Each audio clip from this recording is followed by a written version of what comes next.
อายุ70 ปีปฏิบัติตัวอย่างไรให้ลูกหลานรักใคร่เคารพและอยู่สุขนานคือการปรับตัวทั้งทางร่างกายอารมณ์หวานมีแนวทางสำคัญทางความคิดและสังคมลดการ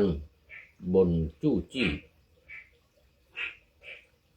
ตำหนิลูกหลานเสียงขรึมพูดย้ำซ้ำระงมในเรื่องเล็กน้อยร่ำไป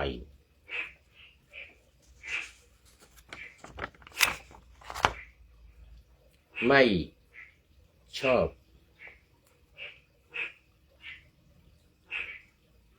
ไม่ประชดประชันอยากให้หลานลูกสนใจให้บอกตรงไป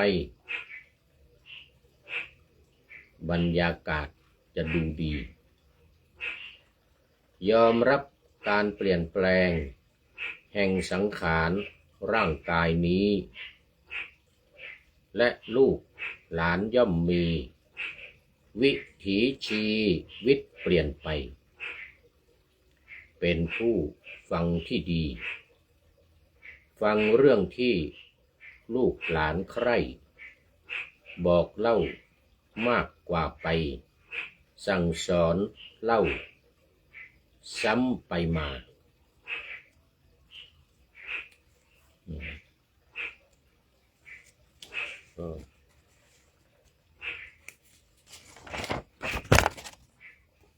ดูแลตัวเองให้พึ่งตนได้นานนักหนาดูแลและรักษาสุขภาพร่างกายดีรับประทานอาหารถูกหลักการประโยชน์มีตรวจกายประจำปีอย่างน้อย1 ถึง 2 ครั้งออกกำลังกายเป็นเช่นเดินเล่นยืดเหยียดขาดูแลสุขอนามัยความสะอาดร่างกาย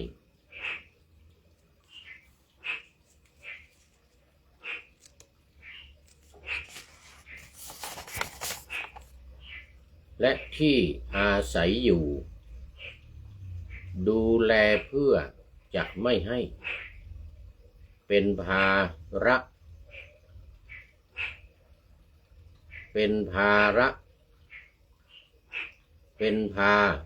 แก่ใครโอ้นี่อ่านยากเขียนอ่านยากสร้างคุณค่ากิจกรรม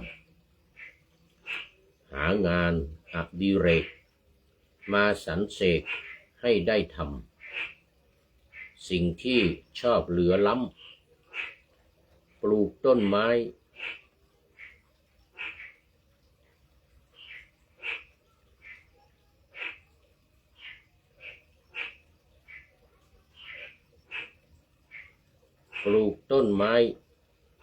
หรือทำงานฝีมือเพื่อไม่ให้จดจ่อในหมู่ลูกหลานหรือความเหงาสมสารหรือซึมเศร้ามากเกินไป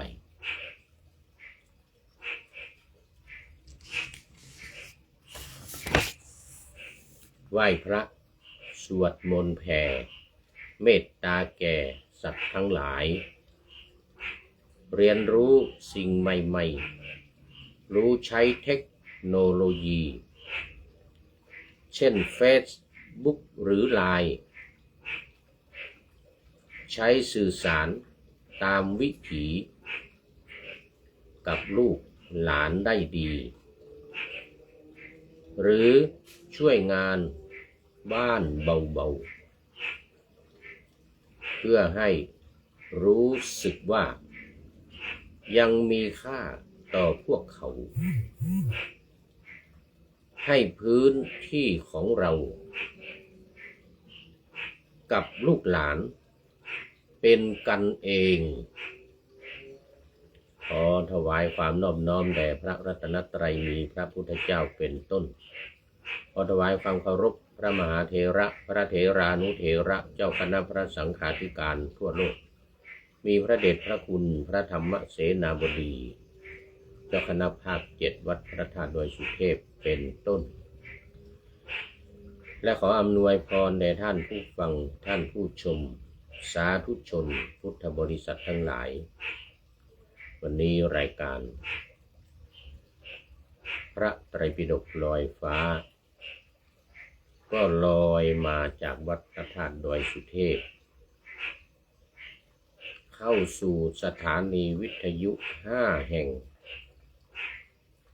ผ่านเฟซบุ๊กไลฟ์สวัยเทพบุญเหมือนเดิม วันนี้ก็เป็นวันสุดท้ายของเดือนเราเรียกว่าเป็นวัน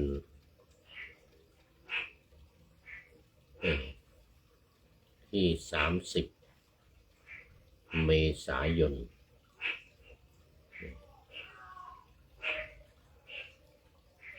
อันดับแรกก็จะต้องขอประชาสัมพันธ์กิจกรรมของวัดพระธาตุดอยสุเทพที่สำคัญในวันนี้ก็คือวันเปิดถนนขึ้นดอยสุเทพวันเปิดถนนขึ้นดอยสุเทพนะวันแรกนะของครูบาเจ้าศรีวิชัยและท่านผู้ว่าราชการจังหวัดเชียงใหม่สมัยนั้นหลวงศรีประกาศได้ถวายรถคันหนึ่ง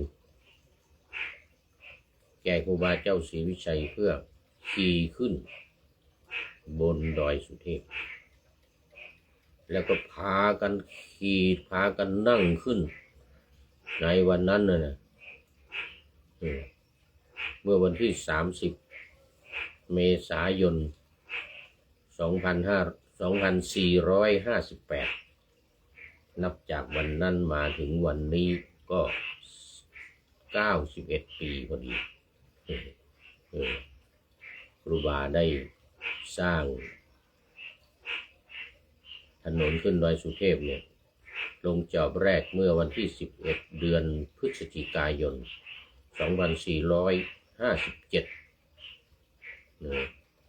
มาเสร็จใน2558 เดือนเมษายน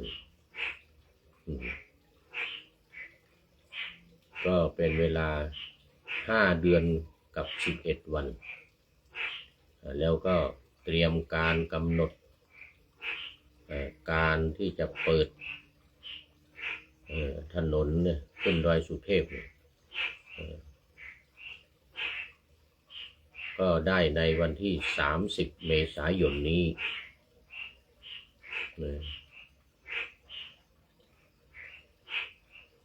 ทุกปีก็จะขับรถคันนั้นคันแรกที่ขึ้นคันแรกครั้งแรกกันขึ้นดอยสุเทพในวันที่30มาทำบุญทักษิณานุปทานอุทิศส่วนกุศลให้ครูบาเจ้าศรีวิชัยรวมทั้งการเจริญพระพุทธมนต์สมโภช โอ้ตอนนี้ขอต้อนรับพระครูสังฆรักษ์สุชินวิสุทธจิตโตโอ้แต่ผ่านไปคนหนึ่งเมื่อกี้นะไม่อ่านไม่ทันนะแล้วก็ตามมาด้วยพระเดชพระคุณหลวงพ่อสุทธิสงุมรำจากจังหวัดบุรีรัมย์เจ้าเก่าFC ตัวจริง พระเดชพระคุณหลวงพ่อเข้ามายังไม่ตอนนี้กำลังปะหน้าธรรมาสอยู่ปะหน้าธรรมาสยังไม่เสร็จยังไม่ได้เข้าเรื่องธรรมะถ้าพระครูสังฆรักษ์สุชินนี่นะวิสุทธจิตโตอันนี้เป็น FC ใหม่นี่นะจะต้องเขียนไว้ก่อนเข้าไปดูโปรไฟล์อะไรสังฆรักษ์สุชินสุชินครูสังฆรักษ์สุชินวิสุทธจิตโต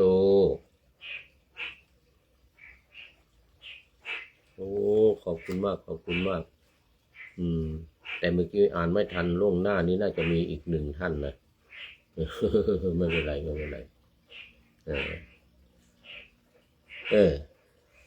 อันนี้จากไหนวัดไหนยังไงเดี๋ยวตอนหลังก็จะได้ค่อยนำมาเล่าสู่กันฟังขอบคุณมากเป็น FC ใหม่เข้ามาท่านพระครูสังฆรักษ์สุชิน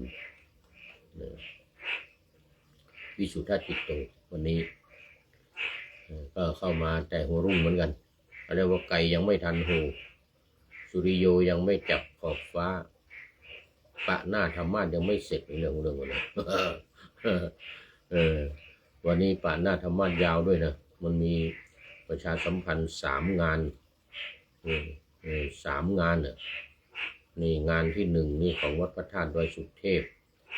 งานที่2ของวัดเจ็ดรินวันที่3ของวัดนู่นเจดีย์แม่ครัวอำเภอสันทรายสำหรับงานที่1นี่ก็ขอเชิญชวนศรัทธาญาติโยมในล้านนาเลยทีเดียวในล้านนาคือภาคเหนือตอนบนภาคเหนือตอนล่าง16 จังหวัดใต้สุดก็นครสวรรค์ขึ้นมาเหนือสุดก็แม่สายจังหวัดเชียงรายจังหวัดเชียงรายลงไปถึงนครสวรรค์นั่นเลยโดยเฉพาะจังหวัดสุโขทัยนี่เคารพนับถือครูบาเจ้าศรีวิชัยมากเลยทีเดียวมีป้ายมีอะไรขึ้นใหญ่โตแล้วก็เคารพสักการะครูบาเจ้าศรีวิชัยมากนครสวรรค์พิจิตรพิษณุโลกเพชรบูรณ์อุตรดิตถ์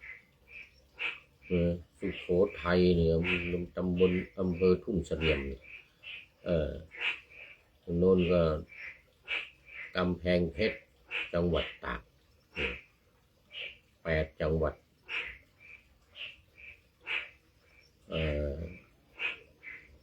ภาคเหนือตอนล่าง8 จังหวัดภาคเหนือตอนบนก็นี่เชียงใหม่เชียงรายพะเยาน่านแพร่ลำปางลำพูนแม่ฮ่องสอนวนขวาไปนี้8 จังหวัดรวมกันทั้งตอนบนและตอนล่าง16 จังหวัดวันพรุ่งนี้ก็มากันมืดฟ้ามัวดินมาเหมือนกับทุกปีนะแล้วก็9 โมงมาถึงก็ตามกำหนดการก็9 โมงครึ่งจะเจริญพุทธมนต์สวดพุทธมนต์มาบางสุกุลอะไรกันก่อนสวดพุทธมนต์มาติกาบางสุกุลแล้วก็เจริญพระพุทธมนต์นะ อืมตามแบบอย่างประเพณีจะมีการแห่ขึ้นมาคราวนี้จะต้องแห่รถขึ้นมาแล้วขี่ไม่ได้นะตั้งแต่ปีที่แล้วมานี่สตาร์ทไม่ได้เหมือนกันนะFCตัวจริงสุริยันสันตจิตโตวันประธานไปสุเทพรายงานมาแล้วรายงานมาเมื่อวานนี้ว่าปีที่แล้วเหมือนกันนะปีที่แล้วก็สตาร์ทไม่ติดมันเสียแล้วมันนานแล้วเนี่ย90 กว่าปีมาแล้วเนี่ยแล้วก่อนที่จะถวายนี่เป็นรถมือสองนะก่อนที่จะถวายนั่นอีกไม่รู้กี่ปีเขาใช้กันว่ากันนะเฉพาะตั้งแต่ถวายขึ้นมานี่ก็91 ปีแล้วนี่แต่รถสวยนะเป็นรถจากประเทศอังกฤษรถจากประเทศอังกฤษรูปร่างทรงรูปทรงสวยงามทุกปีที่ผ่านมาก็ขี่กันขึ้นมานะขี่กันขึ้นมาแต่ปีที่แล้วนี่ลากขึ้นมาปีนี้ก็จะต้องลากขึ้นมาเป็นอนุสรณ์รถขี่ขึ้นดอยสุเทพคันแรกเปิดถนนครั้งแรกก็ขอถือโอกาสนี้ประชาสัมพันธ์วันที่29วันนี้นะเนี่ยวันที่บันทึกเสียงรายการนี่นะวันนี้บันทึกเสียงล่วงหน้ามา1 วันนะวันที่29ก็มีเทศแล้วก็มีปฏิบัติธรรมตลอดคืนเทศก็หลายกันเห็นว่าจะมีเทศถึงเที่ยงคืนทุนนะมีฟังเทศแล้วก็มีปฏิบัติธรรมไปด้วยฟังเทศไปด้วยฟังเทศก็เป็นการปฏิบัติธรรมเป็นการปฏิบัติวิปัสสนาการฟังเนี่ยเป็นวิปัสสนาการฟังการคิด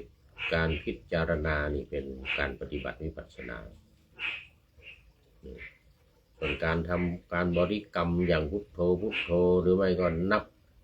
รูปคำหรือไม่ก็ระลึกตามคุณพระพุทธพระธรรมพระสงฆ์นี่เป็นแบบสมถกรรมฐาน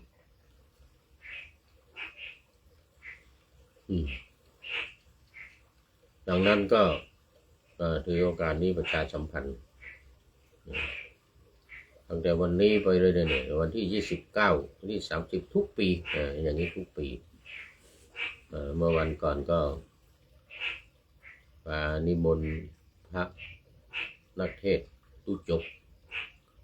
กันชูชกนะมหาชาติกันชูชกตุจกเนี่ยท่านครูนู่นวัดบ้านเด่นอำเภอแม่อายนะท่านพระครูอะไรเนี่ยดังที่เทศตุจกตุศิษย์ของตุลุงทองแม่ดิมพระครูสังฆลักษณ์โอรานพระครูสังฆลักษณ์โอรานปรากฏว่าไม่ได้จองไว้ก็เลยจองไว้ปีหน้าเพราะว่าท่านติดนิมนต์ที่อื่นไปเทศที่อื่นก็จองไว้ปีหน้าเลยปีหน้าวันที่29วันที่29เมษายนนี้จะได้ฟังเทศมาหาชาติกันชูชกเลยทางภาคเหนือเรียกว่าตุ๊จกเลยนะเป็นเทศตุ๊จกเลยสนุกสนานฟังเทศกันทั้งคืนเลยตลอดคืนเลยคืนเนี้ยฟังเทศด้วยปฏิบัติธรรมไปด้วยก็จะมีแม่ชีแม่ขาวแม่ชีพราหมณ์มาปฏิบัติธรรมกันเป็นจำนวนมากแล้วก็ฟังธรรมไปฟังธรรมเป็นการปฏิบัติธรรมมาแหละทั้งคืนทำสมถกรรมฐานวิปัสสนากรรมฐานไปพร้อมๆกันเอาละอันนี้ก็เป็นงานที่1งานที่2วัดเจ็ดรินอำเภอเมืองเชียงใหม่นี่ก็เป็นงานครบ1 ปีของท่านอาจารย์พระมหาวิษณุจารุธรรมโมอดีตเจ้าอาวาสวัดเจ็ดรินนะครบ1 ปีวันที่30 เมษายนเพราะว่าวันที่25เดี๋ยว วันที่25เมษายนเข้าโรงพยาบาลแล้วก็มรณภาพวันที่2พฤษภาคมงานไม่ใช่30เมษายนนะหลงว่าผิดไปเมื่อกี้นี้คนละงานอาจารย์มหาวิษณุนี่ก็จะต้องมีการทำบุญอุทิศส่วนกุศลเป็นทักษิณานุปทาน9 โมงครึ่งตอนเช้านะ9 โมงครึ่งกำหนดก็สวดพุทธมนต์ธรรมนิยามแล้วก็ทอดผ้าบังสุกุลจะมีมัติกาด้วยมัติกาบังสุกุลเหมือนงานไม่เหมือนเนอะอันนี้คนละอย่างครูบาเจ้าศรีวิชัยนี่คนละอย่างอันนี้เปิดถนนอันนั้นเป็นงานขาวดำลูกศิษย์ลูกหาวัด7 ลินลูกศิษย์ก้นกุฏิวันนี้ยังไม่เข้ามาโยมวันเพ็ญคำโพธาโยมแม่เขียงคำรุ่งไพโรจน์ด้วยแม่จันสมยังไม่เห็นเข้ามาวันนี้บางทีก็อาจจะไป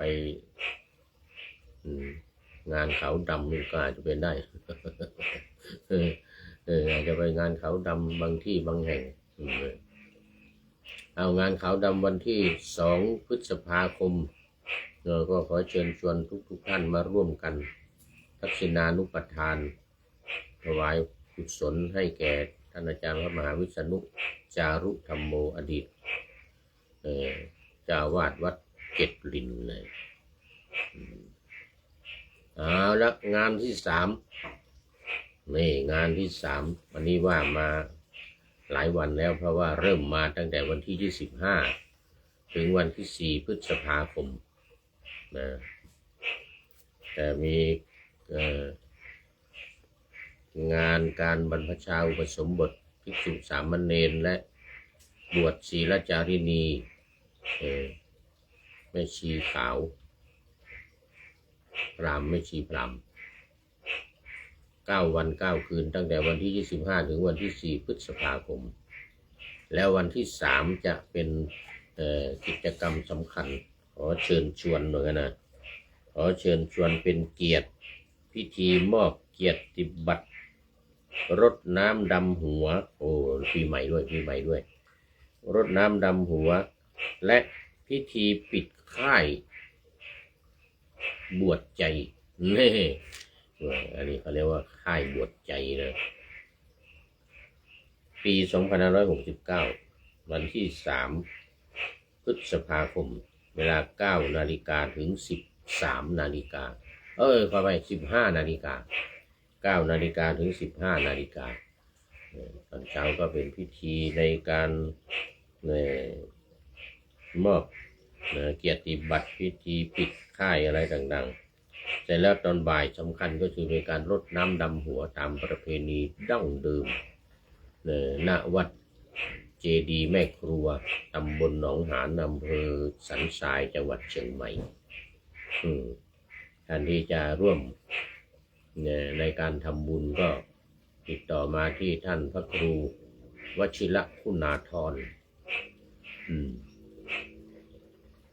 พระครูวชิระคุณาธรหมายเลขโทรศัพท์084 177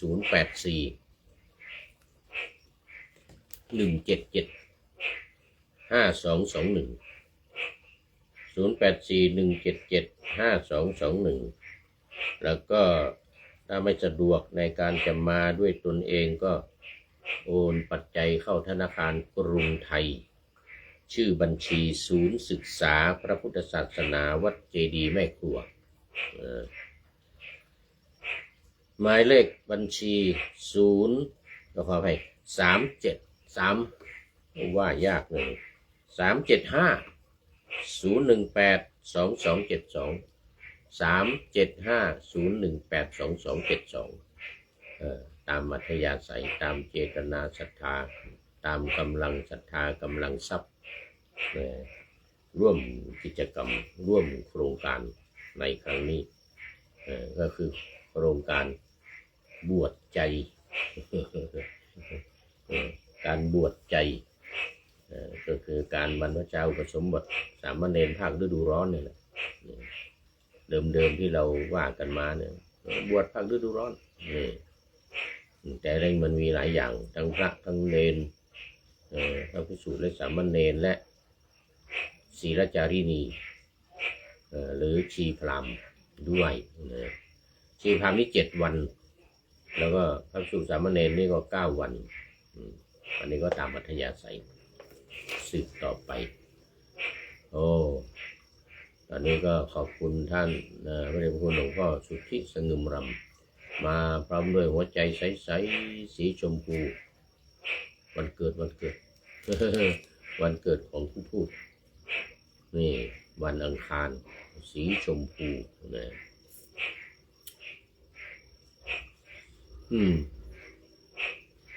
ก็เข้าสู่เนื้อหาสาระของรายการพระไตรปิฎกลอยฟ้าในวันนี้กันเลยเดี๋ยววิหารหลายจะหมดเวลาวิหารหลายไม่ได้เดี๋ยวมันหมดเวลานี่ก็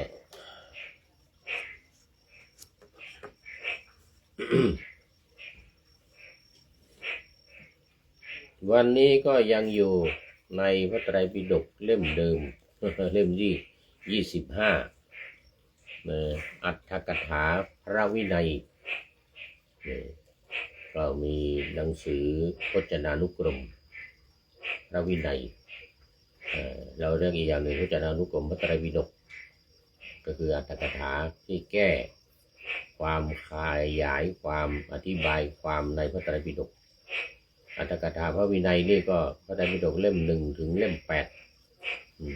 พระวินัยเล่ม1ถึงเล่ม8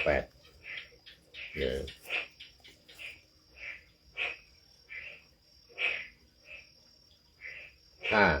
อัตถกถาธรรมนี่ก็เล่มที่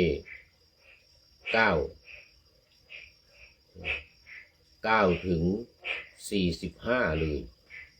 เพราะมันมีทั้งพระสูตรและอภิธรรมพระสูตรนี่ก็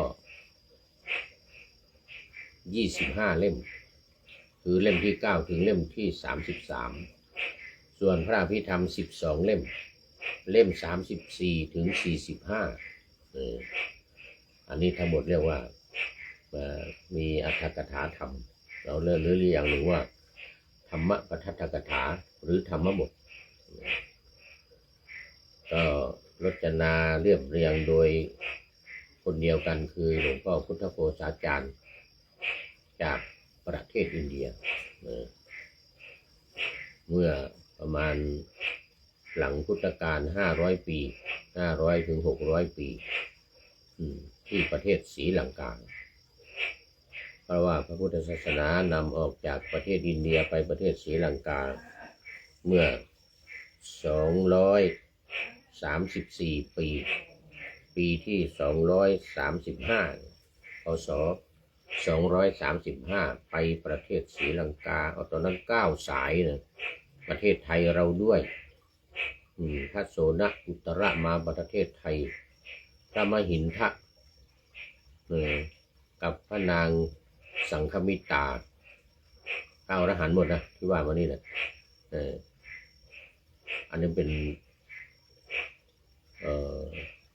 โอรสและธิดาของพระเจ้าอโศกมหาราชนำไปประเทศศรีลังกาแล้วหลวงพ่อพุทธโฆษาจารย์นี่ก็ตามไปเขียนอัตถกถาเนี่ยเขียนพจนานุกรมพระไตรปิฎกเนี่ยที่ประเทศศรีลังกาเป็นเล่มมานะวิสุทธิมรรคอีกเล่มหนึ่งกถาพระวินัยนี่สมันตปัสสาธิกาอันนี้เป็นตติยะสมันตปัสสาธิกาเล่มที่3เล่ม1เล่ม2ปัทมทุติยะสมันตปัสสาธิกานั้นเป็นหลักสูตรของประโยค7แต่อันนี้เป็นหลักสูตรของประโยค6ปรริยนธรรม6ประโยค ก็มันตรงกับที่ผู้พูดกำลังศึกษาอยู่พอดีกำลังสอบตกมาหลายปี ปีนี้ก็ตกอีกแล้วสอบปีที่7ปีนี้ไปสอบปีที่7ตกสอบไปเรื่อยๆเรียนไปเรื่อยๆสอบไปเรื่อยๆเป็นเขาเรียกว่าเป็น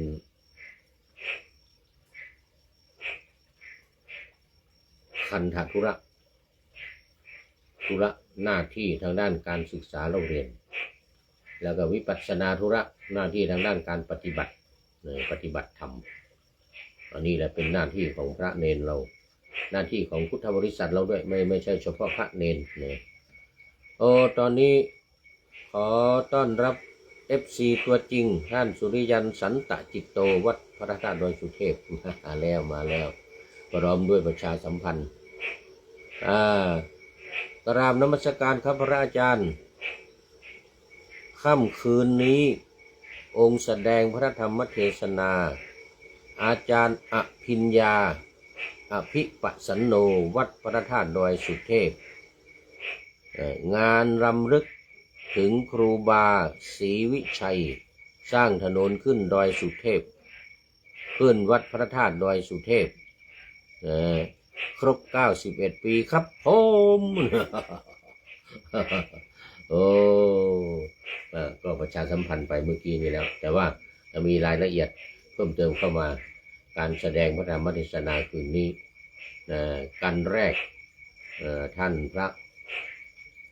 อภิญญาอภิปัสสันโนเซียวเป็นเซียวกันอายุเท่ากัน70 ปีอภิญญาอภิปัสสันโนเนี่ยตุลุงโหน่งอันนี้เขากำลังมาบวชใหม่มาบวชวัดพระธาตุดอยสุเทพเราเนี่ยหลายปีแล้วนะเป็นนักร้องเก่าเป็นคนสุพรรณบุรีเป็นนักร้องจากสุพรรณจังหวัดสุพรรณบุรีชื่อว่าโหน่งอภิญญาชื่อนักร้องนะสมัยเป็นนักร้องเนี่ยชื่อโหน่งอภิญญาแล้วก็เป็นนักแร่แบบไวยพจน์เพชรสุพรรณแร่แบบอะไรอาจารย์พรพิรมสุดยอดเลยวันนั้นไปเทศที่วัดเจ็ดลินงานประชุมเพลิงของอาจารย์มหาวิษณุหลวงพ่ออภิญญาอภิปัสสันโนไปเทศแล้วก็ไปแหล่สุดยอดเลยเทศด้วยแหล่ด้วยตามคำขอว่างั้น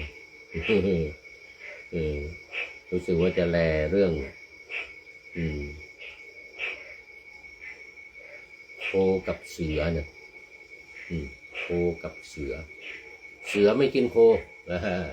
เสือไม่กินโคขอเล่าเรื่องเบื้องหลังอย่างนี้นะ ท่านผู้ฟังโปรดทราบนึกวาดภาพหิมพานต์เป็นฉากนิทานคำกลอนนี่ก็เดิมก็ไวยพจน์ไม่ใช่ไวยพจน์อาจารย์พรพิรมอาจารย์พรพิรมร้องแล้วก็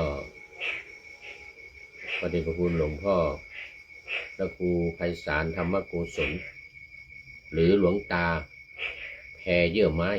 วัดปริยูรวงศาวาสกรุงเทพมหานครหลวงตาแพหลวงตาแพเป็นคนแต่งแล้วก็อาจารย์พรพิรมตอนนี้ไปทั้งสองแล้วไปค้าฐานแล้วไปทั้งสองแล้วส่วนใหญ่ผิดขออภัยชินกรไกรราชร้องนี่เสือไม่กินโคนี่นะโคกับเสือไม่กินโคนี่ชินกรไกรราชไม่ใช่อาจารย์พรพิรมแต่ก็เป็นรุ่นเดียวกัน รุ่นเดียวกันลูกศิษย์หลวงตาแพรเยี่ยมไม้เหมือนกันตัวครูไพศาลธรรมโกศลวัดประยูรวงศาวาสวัดประยูรนะอาจารย์เดียวกันกับผู้พูดนี่นะสมัยก่อนก็ไปฝึกแหล่เหมือนกันไปฝึกแหล่ที่วัดประยูรนี่แหละวัดประยูรวงศาวาสเป็นลูกศิษย์หลวงตาแพร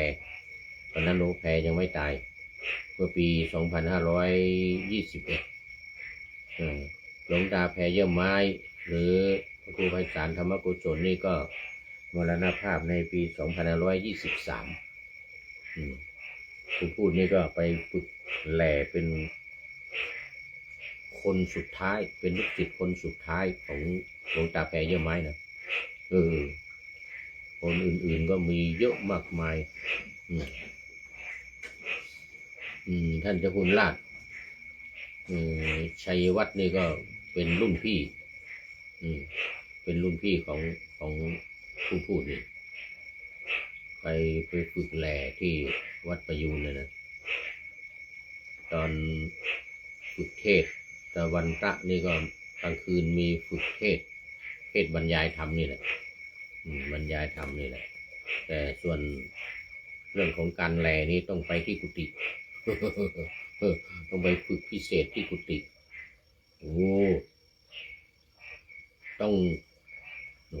นี่จะเล่าให้ฟังต้องเอาหัวไปมุดลงในหม้อเยี่ยวนะหม้อเยี่ยวหลวงตา มารู้ทีหลังว่าเป็นหม้อเยี่ยวตอนแรกไม่รู้เพราะอะไรต้องไปมุดหม้อเยี่ยวหลวงตาเพราะว่าอย่างนี้หลวงตาก็บอกว่าจะสอนใครเนี่ยจะต้องคนที่กั้นลมหายใจยาวๆก่อนที่จะแลได้ว่างั้นนะแต่คือจริงเราก็แลเราเรื่องเรามันก็แลได้อยู่แล้วแลได้อยู่แล้วก็คือเรียนตั้งแต่เป็นสามเณรแล้วเป็นพระใหม่ๆแลเป็นไปเรียนที่วัดอุปคุตไปเรียนที่วัดอุปคุตตอนนั้นไปเรียนกับอาจารย์ประยุทธ์เสือแพร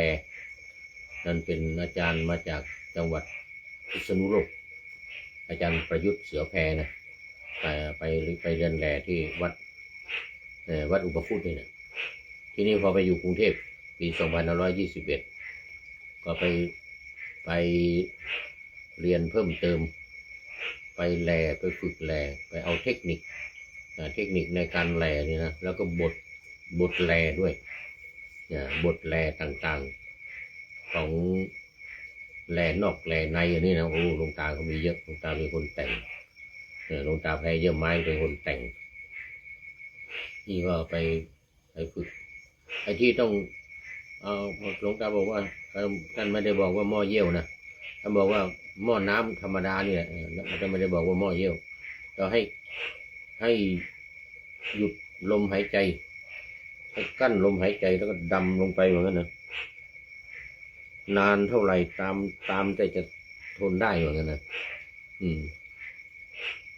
ถ้าได้ตามกำหนดนี่ก็จะสอนแลให้ว่างั้นกั้นลมหายใจสิมันก็ไม่มีกลิ่นไม่มีอะไร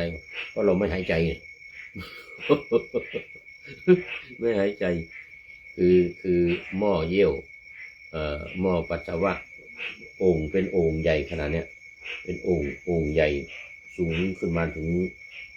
เอวนี่นะสูงมาถึงเอวนี่เลยเป็นโอ่งใหญ่เลยหลวงตาเยี่ยวใส่แล้วก็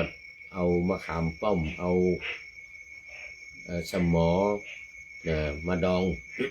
ดองมะขามป้อมดองสมอ เป็นยา ขออภัย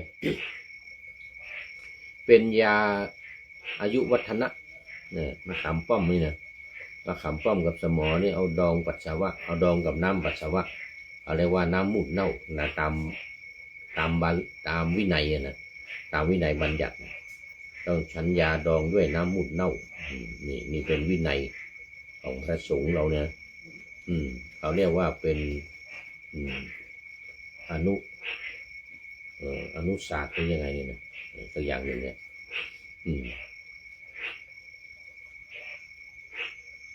มันมีอยู่4 ข้อข้อสุดท้ายฉันยาที่ดองด้วยน้ำมูดเน่าก็คือเอามะขามป้อมหรือผลสมอหรือมะม่วงหรืออะไรเนี่ยนะไปดองกับน้ำมูดเน่าก็หมายถึงน้ำปัสสาวะนี่แหละ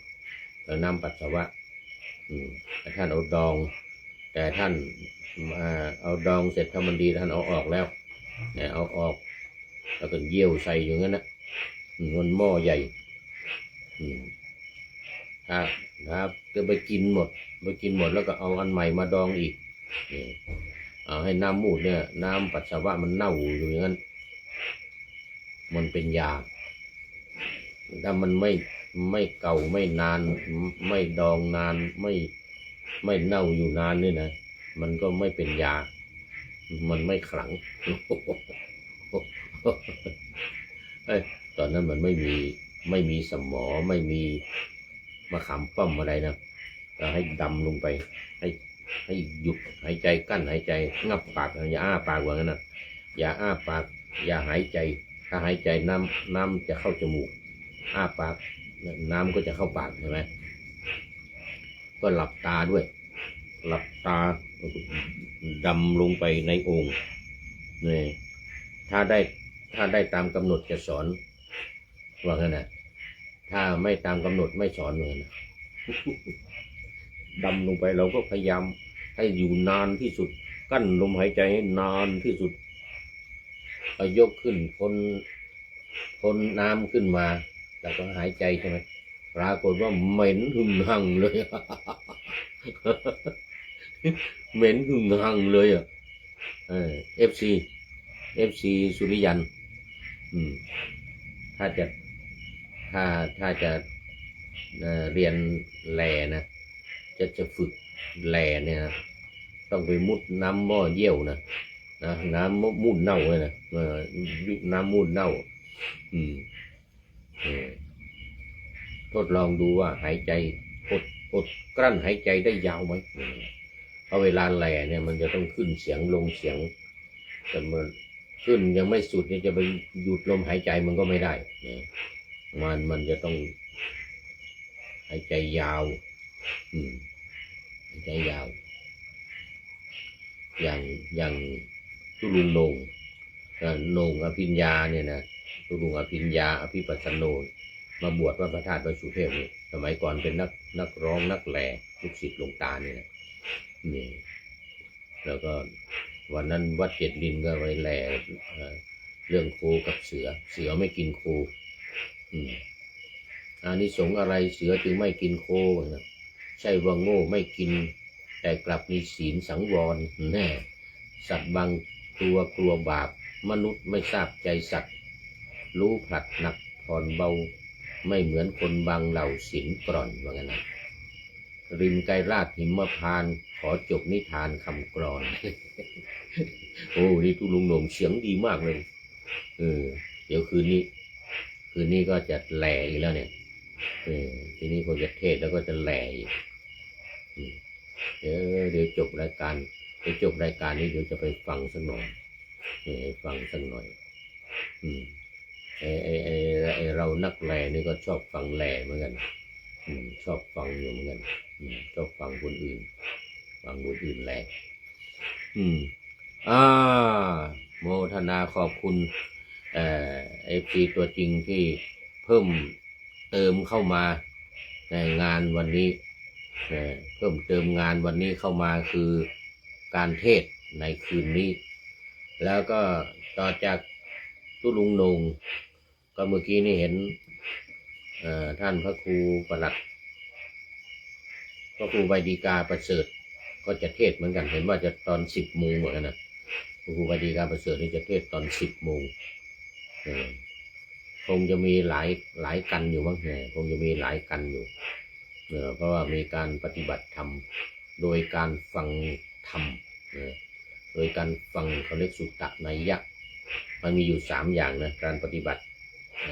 วิปัสสนาเนี่ย1สุตตนัยยะ ปฏิบัติโดยการฟังสองจินตานัยยะปฏิบัติโดยการคิดเองเหมือนพระพุทธเจ้าสามอนุสเดี๋ยวภาวนานัยยะโดยการพิจารณาธรรมตามที่พระพุทธเจ้าวางไว้73ข้อ6หมวดมีขันธ์5เป็นต้นปฏิจจสมุปบาทเป็นที่สุดรวมแล้ว73ข้อพิจารณาอันนี้เป็นวิธีปฏิบัติวิปัสสนากรรมฐานอันนั้นคืนนี้ก็จะปฏิบัติวิปัสสนากันโดยการฟังเทศ ฟังเทศฟังธรรมนี่แหละตั้งจิตอธิษฐานแล้วก็ตั้งใจฟังสุดสูสังละพะเตปัญญังฟังด้วยดีย่อมได้ปัญญาเนี่ยที่พระพุทธเจ้าตรัสไว้ว่าวิปัสสนาเนี่ยมันต้องฟังเหมือนที่ตุลุงนงแลเนี่ยสุดสูสังละพะเตปัญญังโปรดตั้งใจฟังด้วยความเบิกบานอย่าตั้งใจฟังเพื่อหวังหาเฮเหมือนดูคอนเสิร์ตลิเกในยมจะเสียงแก่นสารอันนี้ก็เรียกว่าสุดสูสังและพระเตปัญญังนี่ก็หลวงตาแพรเยอะไม้นี่เขาเขียนไว้หลวงตาแพรเยอะไม้เขียนไว้สุดสูสังและพระเตปัญญังนี่นะเอาละมันมาสู่เนื้อหาของธรรมะกันเลยวันนี้มัวพูดเรื่องตุลุงนงนงอภิญญานักแหล่นักเทศมาต่อตอนนี้เป็นตอนสาลีปุตตะโมกขันลานะบรรพชาคืออัครสาวกเบื้องซ้ายเบื้องขวา ของพระพุทธเจ้าเนี่ยบวชก่อนที่จะบวชนี่ก็มีเรื่องเล่ามาตั้งแต่เมื่อวานเนี่ยนะที่เมื่อวานนี้เล่าถึงเรื่องของอุปติสสะกับโกริตะอุปติสสะก็คือภาษาลีบุตรโกริตะก็คือโมคคัลลานะตอนที่เป็นฆราวาสตอนที่เป็นลูกศิษย์ของสนชัยลูกศิษย์ของสนชัยเจ้าลัทธิหกเจ้าลัทธิทั้ง6เนี่ยสนชัยเวรัตบุตรเนี่ยนัดหมายกันว่าเจ้าลัทธิสนชัยเนี่ยหมดกรุงแล้วสอนได้แค่นี้ละมันที่มากไปกว่านี้เนี่ยอมตะธรรมที่เราต้องการไม่มีนั้นเราต้องออกไปแสวงหาในบรรดาเรา2 คนเนี่ยถ้าใครพบก่อนก็ขอให้บอกกันเมื่อวานนี้เล่ามาถึงตอนที่ท่านภาษารีบุตรเนี่ยตอนเป็นอุปติสสะเนี่ยตามหลวงพ่ออัสสชิ1 ใน 5ปัญจวัคคีย์นะรูปสุดท้ายเดินสงบเสงี่ยมเรียบร้อยก็ตามไปได้รับฟังธรรมยังไม่ได้ฟังเมื่อวานนี้ยังไม่ถึงการฟังธรรมกำลังถวายน้ำพอหลวงพ่ออัสสชิฉันภัตตาหารเสร็จหลังจากบิณฑบาตไปนั่งฉันอยู่ใต้ต้นไม้ที่หนึ่งเนี่ยเสร็จเรียบร้อยแล้วก็เอาน้ำไปถวายหลวงพ่อเสร็จแล้วก็จะขอแสดงธรรมขอท่านพระอัสสชิแสดงธรรมแล้วท่านพระอัสสชิว่าโอ้เราบวชใหม่เราแสดงธรรมไม่ได้แล้วท่านอุปติสสะหรือธรรมสารีบุตรเนี่ยก็บอกว่าโอ้ก็จะแสดงมากทำไมอย่างนั้นนะเอาพูดน้อยหน่อยพูดน้อยก็พอเรื่องการขยายนี่จะเป็นเรื่องของผมเองอย่างนั้นอย่างนั้นเหรออย่างนั้นเอางั้นได้อย่างนั้นนะเยธรรมาเหตุปภวาเตสังเหตุตถาคโตเยสัญจโยนิโรโธเอวังวาทีมหาสมโนแค่นี้นะสั้นๆแค่นี้เหรออย่างนั้นก็บอกว่าสั้นๆไงภาษารีบุตรฟังจบฟังแค่นี้ก็บรรลุเป็นโสดาบันแล้ว ฟังแค่นี้มันลุกเป็นโสดาบันในเรื่องมันนะแล้วก็ไอ้นี่อัตถกถานี่ก็เอาเรื่องของเรื่องราวที่พระสารีบุตรฟังธรรมเอาบทเอาภาษาอะไรต่างๆมานี่นะเมื่อวานนี้ก็มาถึงเยธัมมานี่แหละเยธัมมาเหตุปปภวามีความว่าเบญจขันธ์ชื่อว่าธรรมมีเหตุเป็นแดนเกิดที่ว่าไปแล้วเมื่อวานขันธ์ห้าเรานี่แหละรูปเวทนาสัญญาสังขารวิญญาณนี่แหละเรียกว่าเป็นเหตุเป็นแดนเกิดเหตุยังไงก็ทำให้คนเราเกิดมาเนี่ยขันธ์ห้านี่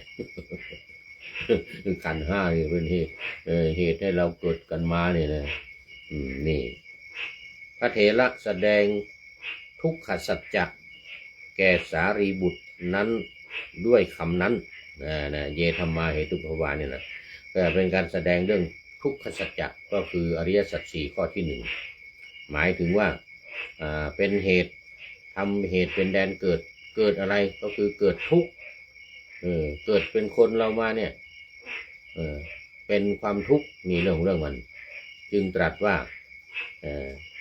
พระเถระแสดงทุกขสัจแก่สารีบุตรโดยบทว่าเยธัมมาเหตุปปภวาเป็นต้นเนี่ยนะเพราะว่าสิ่งทั้งหลายทำทั้งหลายเนี่ยมีเหตุเป็นแดนเกิดพระตถาคตตรัสเหตุแห่งธรรมเหล่านั้นและความดับแห่งธรรมเหล่านั้นแล้วก็ตรัสสรุปว่าเยสังเตสังเหตุงตถาคโตเยสัญจโยนิโรโธเอวังวาทีมหาสมโนพระมหาสมณะตรัสว่าการเข้าไปสงบแห่งสังขารทั้งหลายแห่งเหตุทั้งหลายแห่งเหตุทั้งหลายเป็นสุขพระมหาสมณะตรัสอย่างนี้ว่าสั้นๆพระสาอุปติสสะก็ดีใจบรรลุเป็นโสดาบันเลยเป็นพระโสดาบันแล้วก็รีบนำเรื่องนั้นไปบอกไปบอกแก่เพื่อนคือโกริตะหรือโมคคัลลานะโกริตะหรือโมคคัลลานะหรือโมคคัลลานะเพื่อนของตัวเองเอามาต่อเลยวันนี้บาทคาถาว่าเตสังเหตุงตถาคโตอาหะมีความว่าเตสังเหตุงตถาคโตอาหะที่แปลว่าไงนะพระตถาคตตรัสเหตุแห่งธรรมทั้งหลายเหล่านั้นมีความว่าอันนี้คำอธิบายว่าสมุทัยสัจชื่อว่าเหตุแห่งขันธ์นั้นพระเถระแสดงว่าพระตถาคตตรัสสมุทัยสัจนั้นด้วยก็คือคำอธิบายเพิ่มเติมนี่นะอธิบายเพิ่มเติมว่าไอ้ที่ว่าเตสังเหตุงเนี่ยเตสังเหตุงตถาคตพระตถาคตตรัสเหตุแห่งธรรมเหล่านั้นคำว่าเหตุแห่งธรรมเหล่านั้นหมายถึงสมุทัยในอริยสัจสี่ทุกสมุทัยนิโรธมรรคหมายถึงสมุทัยหมายถึงสาเหตุของความทุกข์ทีนี้สาเหตุของความทุกข์คืออะไรนั่นก็หมายถึงว่าตัณหาสามอย่างกามตัณหาภวตัณหาวิภวตัณหาบาทคาถาว่าเตสัญจโยนิโรโธมีความว่าพระตถาคตตรัสความดับคือความไม่เป็นไปแห่งสัจจะแม้ทั้งสองนั้นด้วยพระเถระแสดงนิโรธทัศสัจจะแก่สารีบุตรนั้นด้วยคำนั้นคืออะไรเตสัญจโยนิโรโธคือความดับแห่งธรรมทั้งหลายเหล่านั้นก็หมายถึงว่าดับตัณหาทั้งสามอย่างที่มันเป็นต้นเหตุของความทุกข์กามตัณหาภวตัณหาและวิภวตัณหาพระเถระแสดงนิโรธสัจจะแก่สารีบุตรนั้นด้วยคำนั้นส่วนมรรคสัจจะแม้ท่านไม่ได้แสดงรวมไว้ในคาถานี้ก็เป็นอันแสดงแล้วโดยนัยยะเพราะว่าเมื่อกล่าวนิโรธมรรคซึ่งเป็นเหตุให้ถึงนิโรธนั้น ก็เป็นอันกล่าวด้วยคือเป็นที่รู้กันเพราะว่าในการที่จะดับเนี่ยมันจะต้องดำเนินตามมรรคมีองค์8ประการเพราะฉะนั้นถึงแม้ว่าจะไม่ได้พูดถึงข้อที่4พูดเพียงข้อที่3เตสัญจโยนิโรโธก็ตามไม่ได้พูดถึงมรรคมีองค์8มรรคโคอัตถังคิกามรรคอะไรไม่ได้พูดก็ตามแต่เมื่อพูดถึงความดับนี้มันก็จะต้องหมายถึงมรรคนั้นด้วยเอาแล้ววันนี้ หมดเวลาซะแล้วมันได้มาอีกหน่อยนี่นะ วันนี้ได้มาอีกหน่อยเอานี่เอาเดี๋ยววันต่อไปก็จะได้ค่อยมาว่าต่อเองวันนี้มันหมดเวลาซะแล้วมัววิหารหลาย เราจะได้มาพูดถึงเรื่องของต่อไปในเรื่องของนี่แหละอธิบายต่ออีกเตสัญจโยนิโรโธนี่แหละนะมันยังไม่จบมันจะต้องมีคำอธิบายต่อเพิ่มเติมอีกไม่ฉะนั้นมันไม่ถือว่าเป็นอรรถกถาหรอก ไม่ถือว่าเป็นอรรถกถาไม่ถือว่าเป็นพจนานุกรมนะไว้แค่นี้ก่อนแล้วมาดูข้อคิดท้ายรายการวันนี้ยาวนะวันนี้ยาวได้จากผู้ใดหนอแร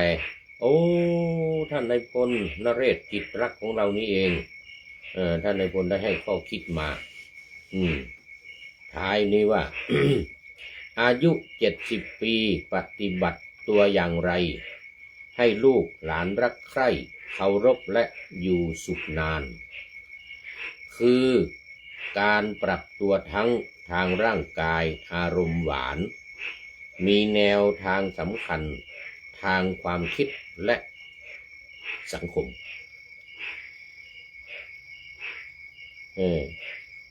ลดการบ่นจู้จี้ตำหนิลูกหลานเสียงขรึมพูดย้ำซ้ำละงมในเรื่องเล็กน้อยร่ำไปพูดเรื่องเล็กเรื่องน้อยอะไรว่าเรื่อยเปื่อยไปอย่างนี้นะขี้บ่นจู้จี้ไม่ประชดประชันอยากให้หลานลูกสนใจให้บอกตรงไปบรรยากาศจะดูดีนะไม่ไปพูดเยาะเย้ยเหยียดหยันหรือว่าพูดประชดประชันยอมรับการเปลี่ยนแปลงแห่งสังขารร่างกายนี้และลูกหลานย่อมมีวิถีชีวิตเปลี่ยนไปเราต้องยอมรับการเปลี่ยนแปลงลูกหลานที่คนในรุ่นใหม่เดียวเนี่ยไม่เหมือนสมัยก่อนแล้วไม่เหมือนเด็กสมัยก่อนที่จะเล่นทอยหลุมกันอยู่ไม่มีเดี๋ยวนี้ไม่มีเดี๋ยวนี้ต้องดูเฟซดูไลน์เป็นเทคโนโลยีสมัยใหม่เป็นผู้ฟังที่ดีฟังเรื่องที่ลูกหลานใคร่บอกเล่ามากกว่าไปสั่งสอนเล่าซ้ำไปมา ต้องเป็นคุณชอบฟังบ้างต้องฟังลูกฟังหลานบ้างนี่เขามีเรื่องใหม่ๆมาเรื่องเทคโนโลยีอะไรต่างๆมาเล่าให้ฟังเราก็ต้องฟังเขานะคนรุ่นใหม่นี่เขามีแนวทางใหม่ๆวิธีการใหม่เด็กๆเนื้อที่เพียงแต่มัวสอนเขาอะไรก็สอนอะไรก็สอนเขารำคาญดูแลตัวเองให้พึ่งตนได้นานนักหนา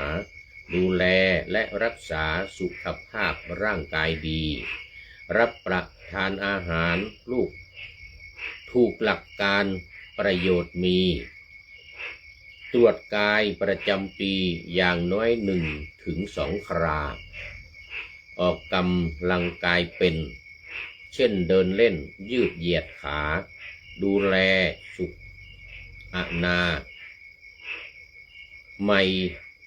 ความสะอาดร่างกายและที่อาศัยอยู่ดูแลเพื่อจะไม่ให้เป็นภาระแก่ใครสร้างคุณค่ากิจกรรมหางานอดิเรกมาสรรเสกให้ได้ท สิ่งที่ชอบเหลือล้ำปลูกต้นไม้หรือทำงานฝีมือเพื่อไม่ให้จดจ่อในหมู่ลูกหลานหรือความเหงาสมสารหรือซึมเศร้ามากเกินไปไหว้พระสวดมนต์แผ่เมตตาแก่สัตว์ทั้งหลายเรียนรู้สิ่งใหม่ๆรู้ใช้เทคโนโลยีนี่เช่นเฟซบุ๊กหรือไลน์ใช้สื่อสารตามวิถีกับลูกหลานได้ดีหรือช่วยงานบ้านเบาๆเพื่อให้รู้สึกว่ายังมีค่าต่อพวกเขาให้พื้นที่ของเรากับลูกหลานเป็นกันเองให้ความเป็นกันเองแก่ลูกแก่หลานให้พื้นที่แก่เราก็คือให้เวลาแก่เขาในการที่จะให้เขารู้ว่าเรายังมีคุณค่าเรายังสนใจเขาหรือเรายังให้เกียรติเขาอย่างเงี้ยเลยอันนี้ก็เป็นเรื่องของคนเฒ่าคนแก่ที่จะอยู่กับลูกกับหลานได้อย่างสบายๆนะในยุคใหม่สมัยใหม่ยุคเขาเรียกว่ายุคเทคโนโลยีเอาละตอนนี้ก็ขอโมทนาขอบคุณท่านนายพลนเรศจิตลักษณ์ไว้ณที่นี้เป็นอย่างยิ่งสำหรับวันนี้ FC ตัวจริง